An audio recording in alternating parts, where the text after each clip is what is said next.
ready? It's the Roundtable with me, Robert Bannon. Well, you know we love voices on this show. I love singers. I love singers that are smart, good singers. Our next singer has done Broadway, has done jazz, has done pop, is singing a cappella, has a choir. Their music is out. You can watch her sing live in New York City coming up.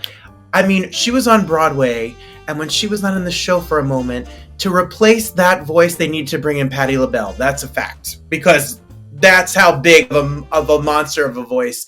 Abena Koomson-Davis is here. Hi, everybody. Well, I have a lot of questions because reading your bio, you have a winding road like I kind of done too. You went to Sarah Lawrence College, which is quite the school, where you were in the BA in liberal arts and also the Teachers College. Yeah. And were you going to be a teacher? Yeah, it's interesting from the time, if you went back and you looked at my high school yearbook, it says aspiring English teacher, which I didn't even remember that was something that was there until I went back years later. But I've always just really loved the play of language. And it's always been exciting to me. I think language is what draws me to teaching. It's what draws me to music. It's what drew me to be a singer. I played other instruments before I started singing, and I think it was the words that pulled me in. Which is so fascinating. So was there a precise moment that you said, I'm going to do this professionally? I think it wasn't so much a matter of making the decision to do it professionally as it was, I just made the decision to keep doing it. And then because I kept doing it, other opportunities started to land in my lap. I mean, Fela, for example, I was teaching, and I was actually a dean at a high school in Chelsea.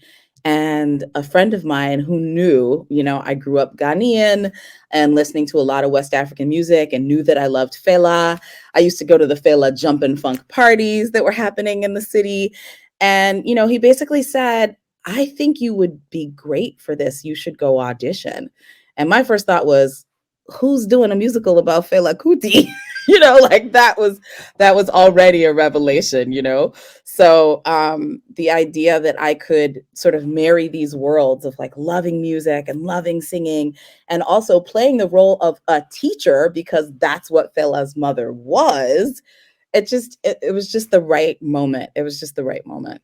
I precisely remember seeing the show 2 or 3 times. I remember the hauntingness of your character and of the mother through the top of the stage and across through the stage and the moments, the beauty of the moments and the music. That show went on, 3 Tony Awards and was recognized and went off-Broadway to Broadway to all over. And we took it to Nigeria, which was even more incredible. And I do have to say this, that that synchronicity that happened with that character and me getting to workshop it with Bill T. Jones when we were off Broadway, and then eventually getting a chance to play it on Broadway. One of the coolest moments about that show was that Lillias White actually performed the role for our Broadway debut. And I had seen Lillias White play in Once on This Island when I was in high school. And so to see this hero of mine, and it was stunning. It was stunning. Well, this show is stunning. And your voice is stunning. Has education, you have a master's degree in educational leadership. I do too. I could sell you my diploma because I don't want to be a principal. but for me, school. History major, a master's in English, educational leadership, principal's license, etc. I came back to this world singing and acting and hosting, after 16 years of being in a public school. But I always say that the world of teaching and being a teacher helps in the art. Is there a way that you can equate the gifts of teaching to the artistic life? Yeah, it's for me, they're on a similar wavelength. I think that life can be polyrhythmic. And I think my particular rhythm is, playing a lot of different beats at once. And, the teaching beat is the one where I I stay in touch with the love of learning. And I think it makes me a better performer. I think the singing beat is the one where I stay in touch with my identity and who I am and what makes me tick. And I think that makes me a better teacher to be able to see that in the lives of my students. And my message to my students is find that thing that excites you and learn as much as you can about it. And in that, learn as much about yourself as you can. Ooh, that is 100% the truth. Yeah. Your bio says that you're polyphonic, Yeah. and and that's such a fascinating word. What does that word mean to you, and how do you describe that as a life philosophy? Yeah, I think as a philosophy, it's the idea that many sounds at once and many events at once can be in sync with one another. And so people have asked, like, did you ever get to the point where you needed to choose teaching or singing? And so for me, it's never been or, it's always been and. It's always been how does this harmonize with the movement of my life? And so that's how I've lived. And I don't think it's by accident. I come from, Ghanaian heritage where dance, drumming, and song is such an integral part of how we communicate as a community. And so I think I'm making my version of that, every day, kind of walking, singing, talking, being in touch with my heartbeat, all of those things. Well, while we're talking, I want people to make sure that you can go to the website for more information, and all of this stuff is there. And before we get started to talk more about the music and what you have out now, I want people to know that on the 4th of October, 2 shows in New York City, smokejazz.com. What is it like to see this show? What do you have in store for us when we come hang out with you on an evening? Yeah, I mean, first and foremost, that place, that space. When I first moved to New York City in the 90s, it was Augie's, and it was this place where jazz musicians were coming and making such incredible music, and it continues to be that to this day.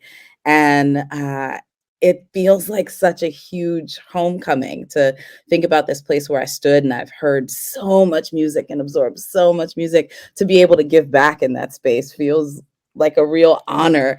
And so I'm really focused on celebrating my heroes. And one of my heroes is the legendary vocalist, Carmen McRae. And Carmen McRae was such an incredible interpreter of language. And so I've chosen some of my favorite selections of hers to share with our audience. And also a couple standards that will be on my upcoming album, which actually will come out in February of next year. On WJ3 Records. So I've been working on a jazz album. I'm super excited about it. So this would be an opportunity to share some of that material as well. You can get your tickets. You can get a sneak peek. You can sneak peek of what's to come in February. Go to smokejazz.com. It's on the 4th. It's 2 shows. So grab the tickets before they're gone. Yeah. While you're making this, so you're making an album. Yeah. And while you're making an album, you keep yourself busy singing with a lot of other people, groups, different performers. And I was listening to, we'll start here. This Joy by the Resistance Revival Chorus. Yeah. What a beautiful group of performers. Yeah. Orchestrated, music directed, or with the title by you. And, taking a song like the Shirley Caesar song and putting it with just a cappella group, women or non-binary performers, and that song, woo, it's a very powerful moment. What's it like to work with this group? Yeah, it's interesting. It started in Sarah Sophie Flicker's living room, right? There were a group of people who really felt like bringing music to the spaces where we were crying out about justice, and bringing music to the spaces where people were using their voices in protest or in community was really important. That the speeches were important and the activism was important, but also getting all of our hearts to sync together was important. And that's what music does. That's what a cappella music does. There's all kinds of evidence that says when we're singing together that our heartbeats start to synchronize. I remember hearing that from Dr. Isai Maria Barnwell of Sweet Honey in the Rock, who's a big influence and hero of ours as an ensemble. So it's incredible. You know, we've built so many relationships with each other over the last several years. And, you know, it's a family, and it comes with all of the things that family comes with, you know, which is the joy and also, you know, some of the struggles. Like we really, we're in it with each other and really trying to help and support each other wherever we can. Well, there's some monster voices in that crew. Oh yeah, it's not a game. Like just the idea that so many people, you know, it's a real mix of people who are professional musicians, and you know, we've always said that this is a place where activists are finding their voice and vocalists are finding their activism. So it's a real range of people who are coming together to do the work. But so many of the folks on a professional level, I mean, I could shout them out. Treya Lamb is one I could shout out, who has an incredible voice, an incredible show coming up at Joe's Pub. Just people who are out in the world, just sharing a beautiful and incredible message. Well, one of my favorite questions to ask a true artist, an artist that is how is for you. I know that when reading about this joy and the idea of the group, a joy is a form of as a form of protest in the face of oppression and etc. Yeah. What is the line for you as an artist? Art and activism, how important are they to be merged together? Oh, again, I mean, I think it's a layering, right? Just in that polyphonic way. I think just like singing has to do with communicating a message, I think activism is about communicating a message and letting people know what the experiences are of people who have been harmed and what they need to be able to move forward, what they want for themselves, and what their allies can support them in. And so I think at its core, you know, activism is a form of lifting your voice. Absolutely. Yeah. Ooh, that's beautiful. You could tell that you write. You could tell that that poetry is there. You got to go to the website and read some of your poetry that's listed on there. Blacksmith Orchestra on the website, which I read to talk about. Listen, I have a master's in English, but I did not go to Columbia. I have, but there's so many layers. Talk about polyphonic. There's so many layers and different lines in that poem. Sure. You got to go check it out and read it. It talks about love. It talks about life. It talks about self. It talks about all sorts of things. What is your process to write? Is it an idea that comes to your head? Is it a notebook? What do you do when you sit? If it's poetry, if it's music, if it's an idea, what do you do to get the creative juices flowing? Yeah, I think it has to do with, I think the process depends on the inspiration. So for example, that poem was inspired by listening to Ladysmith Black Mambazo and just the resonance of their voices and the ways that they move a message by moving the tones and the notes and being in sync with each other. That was inspiring to me. So in that way, it kind of started with like a pulse. And I kept writing words that felt like they were in sync with that pulse. And eventually I set it to music, which was really fun to perform. And then with other things, so for example, you may or may not know this, my husband is Steve Davis, who is a renowned jazz trombonist. And Steve and I have been doing many, many more collaborations together. In fact, that's some of what was the impetus for the upcoming album. And he plays on the album, and we wrote some pieces together for the album. I set words to one of his songs. So, you know, sometimes the song already exists and then the inspiration is when the words come. But we wrote a song together called Perseverance, you know, and I think it's a message that people will really appreciate because we've needed it so much in these last few years, especially. What is it like to collaborate with your partner, with your life partner? That's either some people's dream or nightmare. Exactly. Well, you know, first of all, the pandemic definitely taught us that we really love each other and that we're good together because we spent a lot of time together. I would say what it's like is it's sort of like having more of both of us. right? There are so many qualities that we see in each other where we sync up and we kind of mirror each other. And it's so good to look at someone and go, I recognize that thing in you because it's also in me, despite the fact that we have such, there's so many differences. When you kind of look at us, you go, that's interesting. But the ways that our sames are the same makes it really, really fun to write together. We get excited by the same sorts of things and we listen to music similarly. So I think the same kind of musical experiences excite us. So it's really fun. I love that. It sounds like an amazing collaboration to me.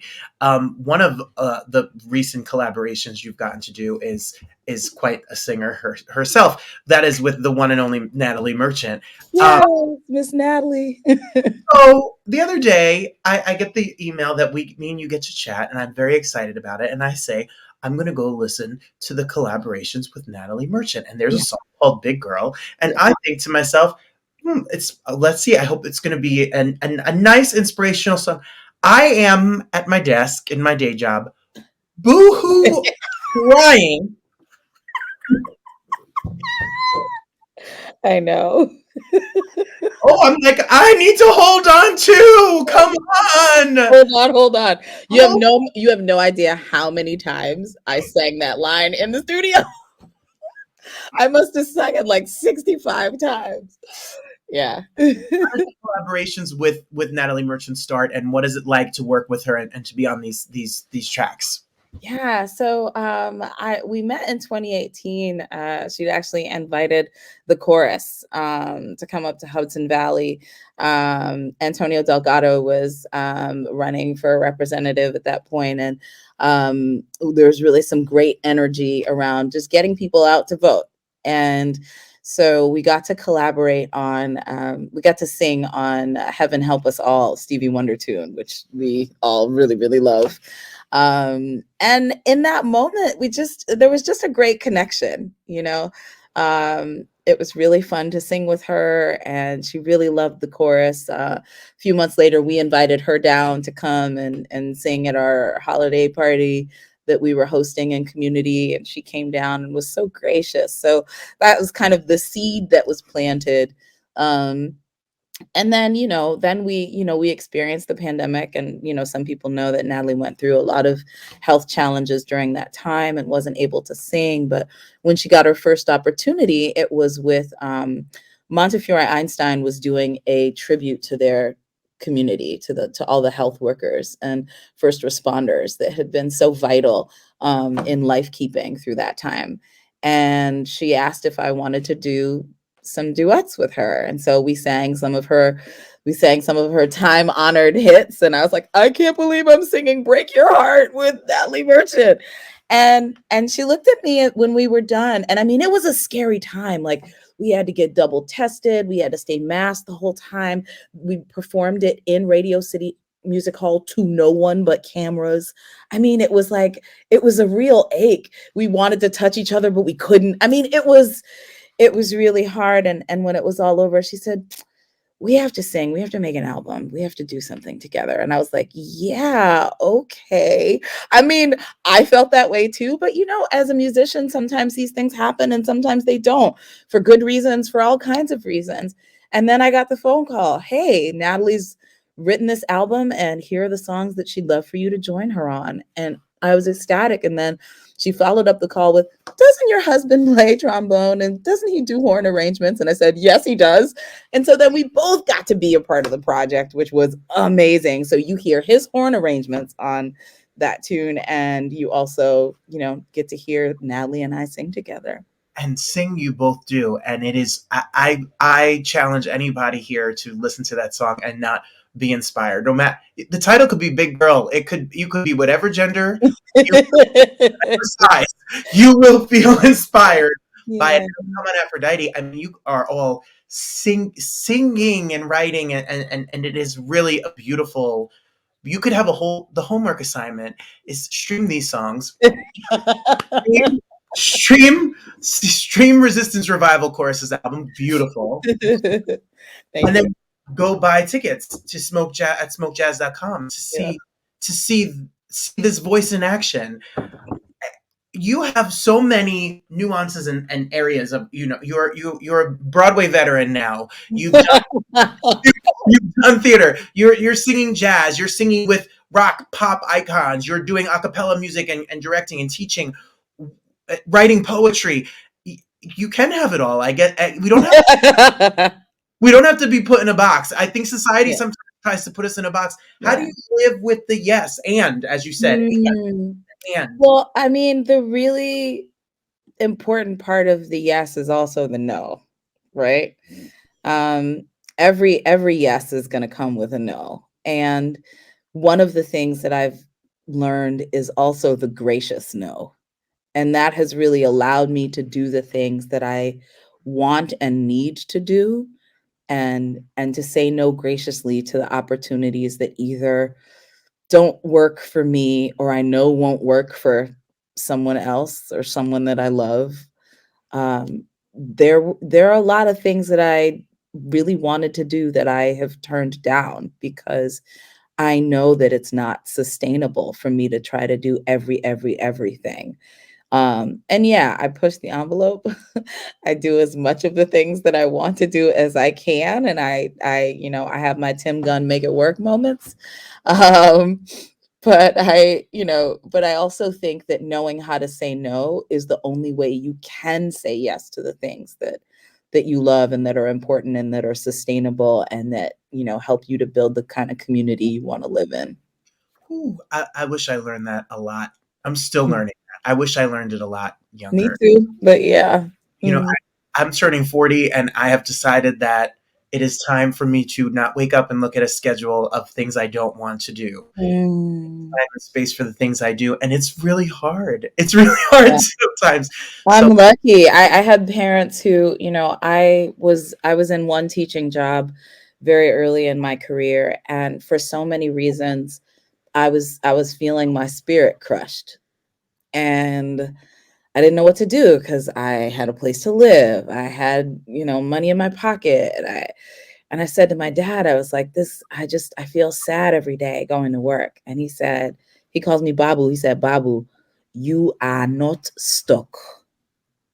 You are not stuck. And I was like, oh, okay. And I went home and I wrote a letter to whatever school I thought might be interested in me and who I was and what I could do. And I sent 60 letters to the New York City area, to independent schools all over New York City. 12 rejections, 3 yeses, and one of them became the school that I was at for 8 years before Fela. So I always have to remember, I'm not stuck. I can make a move, and then just keep taking the next step. Oh boy, not to change this and make it about me. 16 years still teaching 5th grade in New Jersey. And I have always said, I love my students. Yeah.